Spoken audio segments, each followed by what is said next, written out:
Hi, everyone. Judge Andrew Napolitano here for Judging Freedom. Today is Wednesday, April 26th, 2023.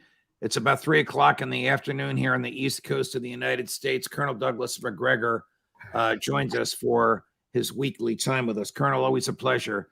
Thank you for coming back. Colonel, here's the question a lot of us are asking. It's the end of April. We're a week from May. What has become of Ukraine's vaunted, well-publicized spring offensive against the Russian forces? I think a couple of things have happened, one of which is the weather. I sent you a video not long ago that showed you Ukrainian trenches in eastern Ukraine that had about 3 feet of water in them. They've had extraordinary rain, so the place is really a sea of mud. And, mud doesn't discriminate. It stops Russian as well as Ukrainian vehicles and equipment and people. So I think that's part of it. The second part, I think, is clearly Ukraine's very difficult position right now. If you look at the lists of equipment, I was handed one just a few minutes ago that said that the Ukrainians have received something in the neighborhood of 6,200 heavy weapon systems. This involves artillery, tanks, all sorts of equipment, of which about 90% is being destroyed. They're still receiving more. But I think that they're a long way from being ready. They say they're going to have 60,000 troops concentrated somewhere for an attack. I'm sure the Russians are watching carefully as they see evidence for any buildups. But that's going to be very, very tough right now because they have no air defense. They can't stop the incoming Russian missiles, rockets, and artillery. And the Russians can see everything effectively, just as we can from our own satellites. So I think the Ukrainians are at kind of a standstill at the moment. Here's a statement from a Ukrainian brigadier general. I don't know if you know him or know of him. Sergei Melnik told Spain's El País, P-A-I-S newspaper, that Ukraine has already lost most of its professional soldiers and that Ukraine, here's a quote, will need, from the general, will need 4 to 6 times as many troops as Moscow has fielded in its ongoing military campaign, closed quote, if it is to break through Moscow's defenses. Colonel, 4 to 6 times. Is it safe to say that it would be impossible for the Zelenskyy government to acquire that, if this estimate is accurate, that many additional troops? Of course, Judge. We've said this before. Ukraine has no more chance of defeating Russia than Mexico would have a chance of defeating us in a war. We think that the Ukrainians have suffered probably more than 300,000 killed in action. Now, we've had recent revelations, as you know, thanks to these documents, but quite recently we also had Cavoli, who's a Supreme Commander Europe, a 4-star general, is now admitting that it doesn't appear that very much damage has been done to the Russians. Gosh, I'm shocked. I mean, we've been saying that for months. Right. And yet now suddenly he begins to admit that whatever he's been saying to this point has been untrue. I think we're going to see more and more admissions of the truth because people have to be prepared psychologically for the imminent failure that lies over the horizon. And the failure is the crash landing of American policy in Ukraine. What has become of Bakhmut? Has the Ukrainian military given up on it? I have a feeling that what has happened in Bakhmut is that the road is effectively closed off. That doesn't mean nobody can get in or out. I think still things are moving up and down that road, but it's sort of like running a gauntlet of fire. I think the Russians are effectively waiting for this weather to improve. From their vantage point, there's no hurry. They currently control all of the hard surface roads, both those that move laterally or northwest, southeast in eastern Ukraine. So they've got the hard surface roads that they can use to put columns of troops on when they decide to move. I think they're actually waiting to see what the Ukrainians will do. You mentioned earlier that the Ukraine air defenses have been degraded almost down to zero. That's borne out by the documents, the top secret documents that were released. Whoever released them, another story for another time. what is the status, if it even exists, of the Ukraine Air Force? Did anybody give them the jets that Zelenskyy has been asking for? Well, I don't know whether they've received any jets. I've heard that some of them have been received and may have actually been cannibalized to get other jets up and running. But truthfully, there doesn't seem to be much Ukrainian Air Force to speak of. And there is a rumor on the street here in Washington that President Biden has actually implied that he might be willing to fly U.S. aircraft in support of the Ukrainians. Now, I don't know how that would work.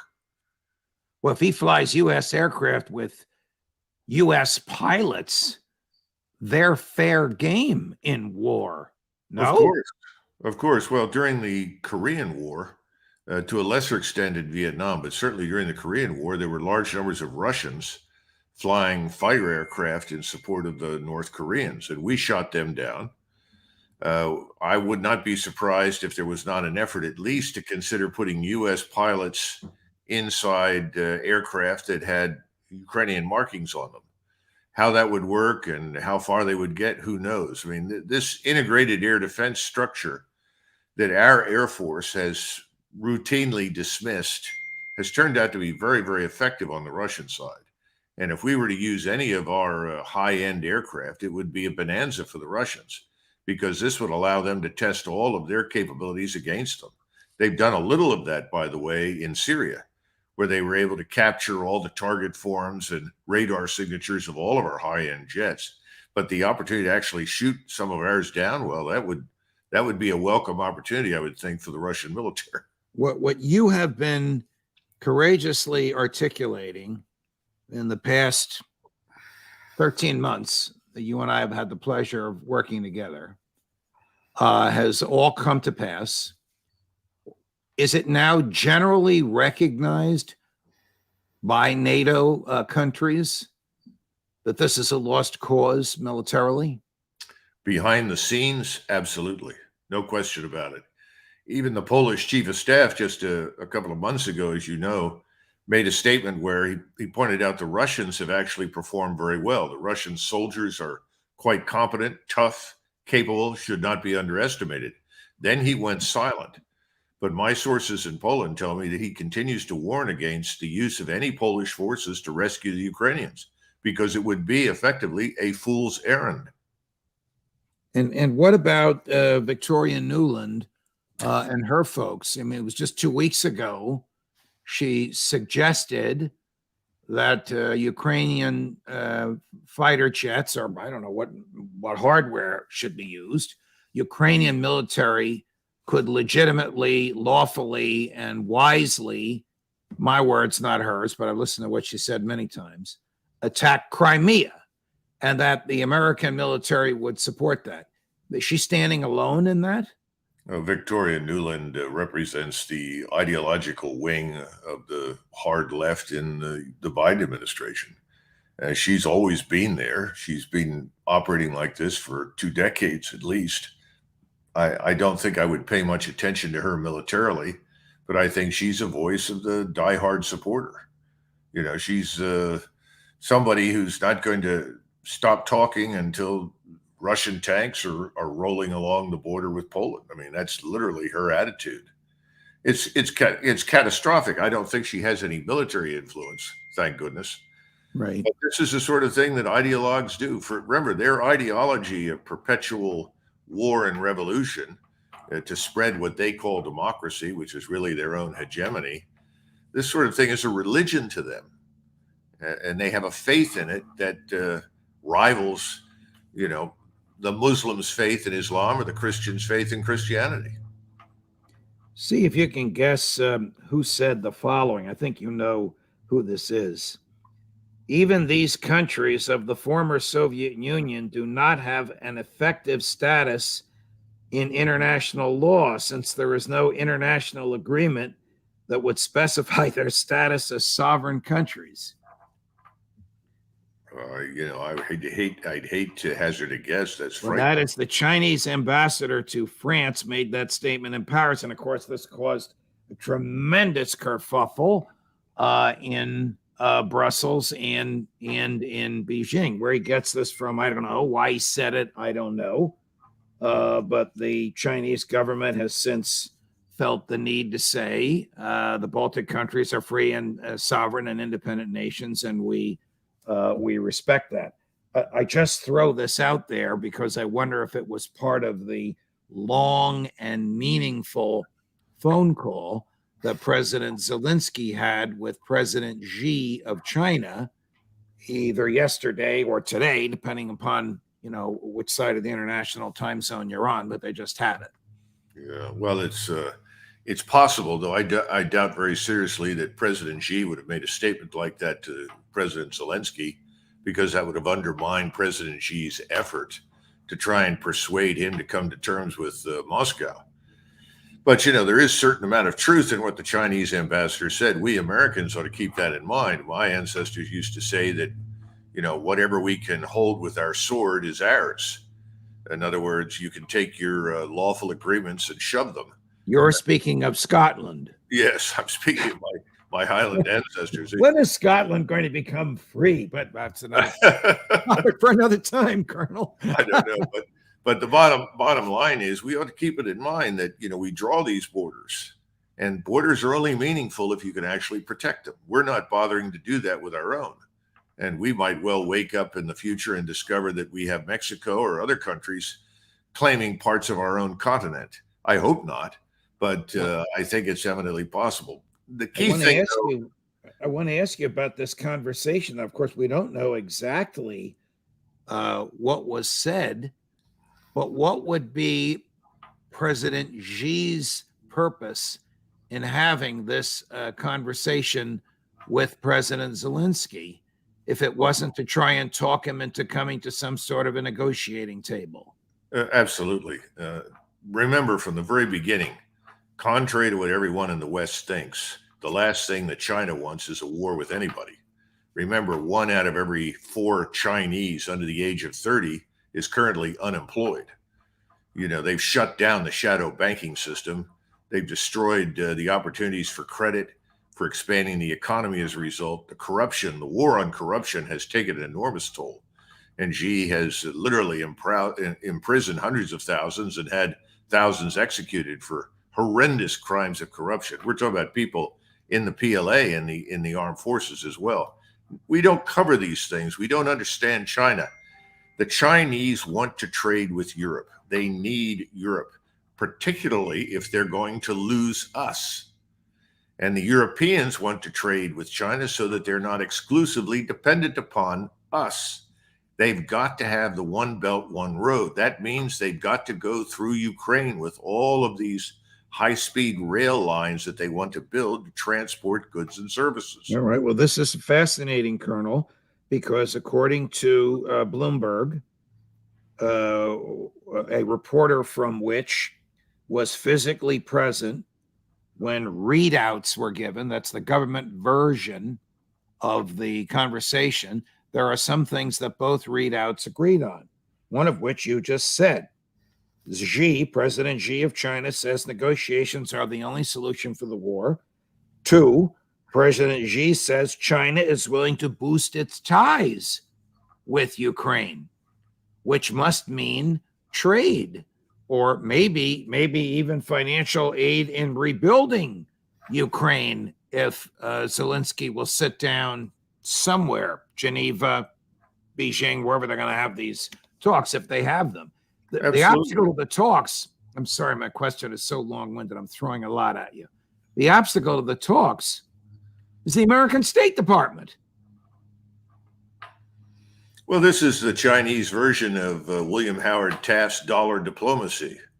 You'll recall that we had a similar policy back before the First World War, particularly with Latin America. It makes infinite sense.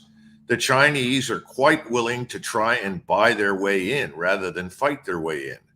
We continually complain about China making inroads in all sorts of parts of the world. Well, they're doing it with money.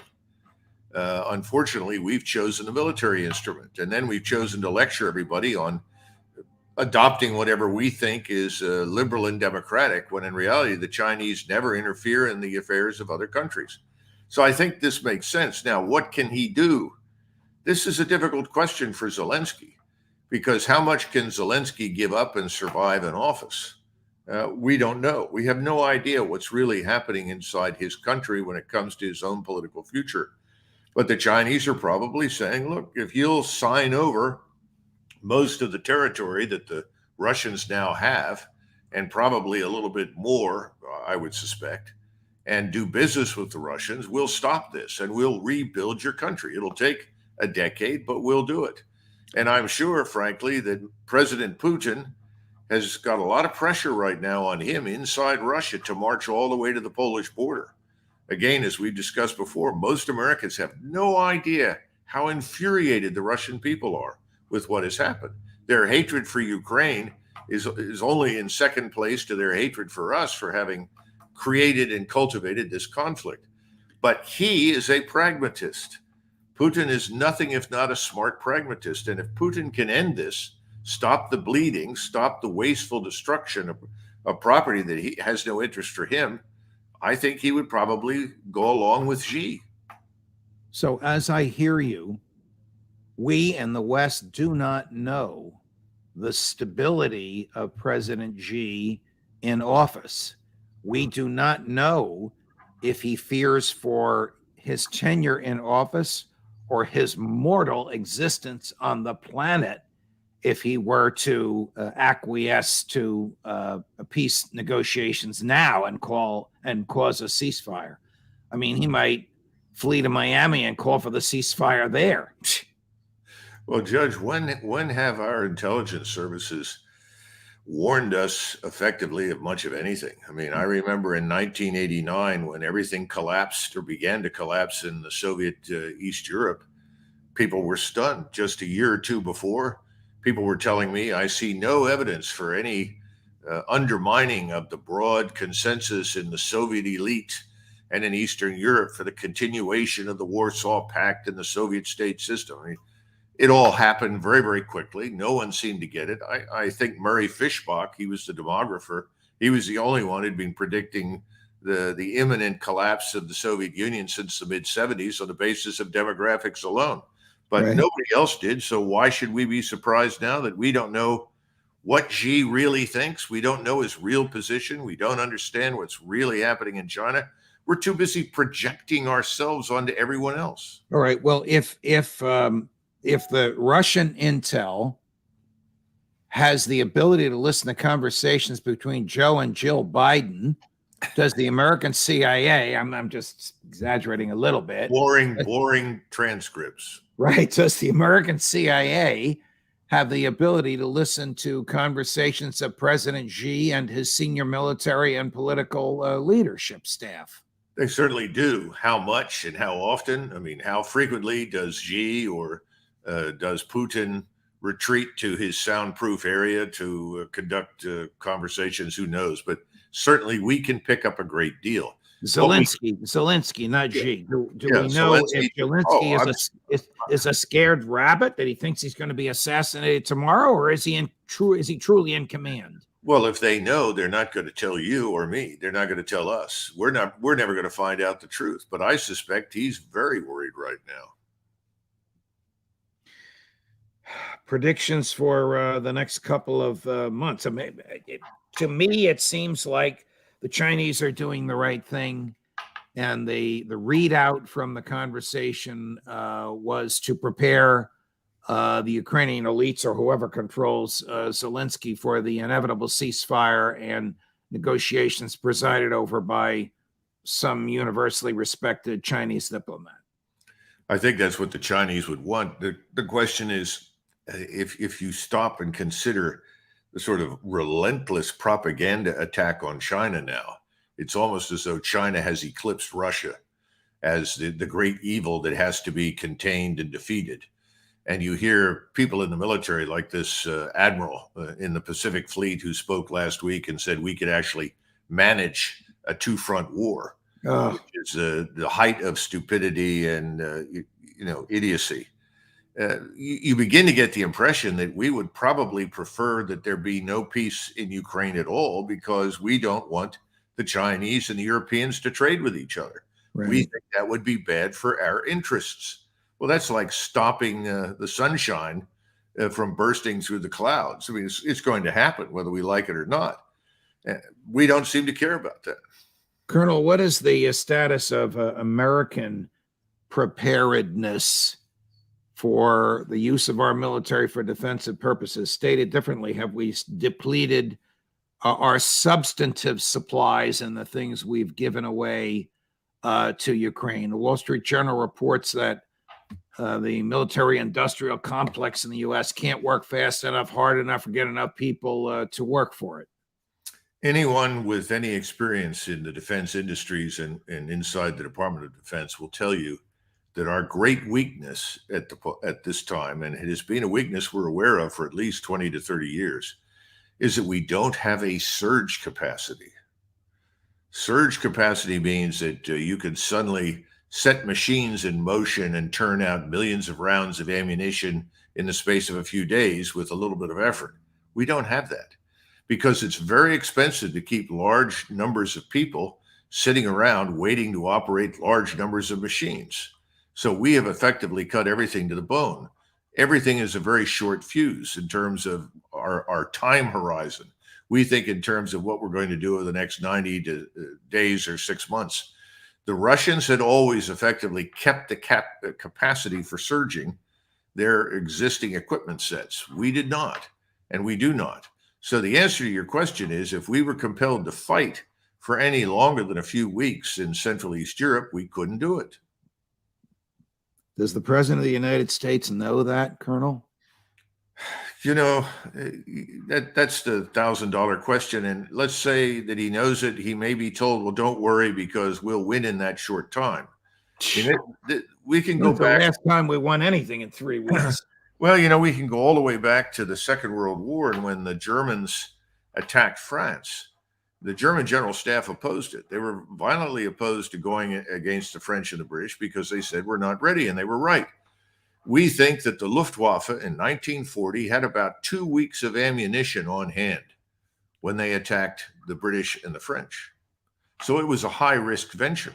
Then when you turn around and you look at the invasion of the Soviet Union by the Germans, a 1,000-mile front with only, 3 million men and perhaps 10,000 armored fighting vehicles versus 4 or 5 million Soviet troops and 30,000 tanks.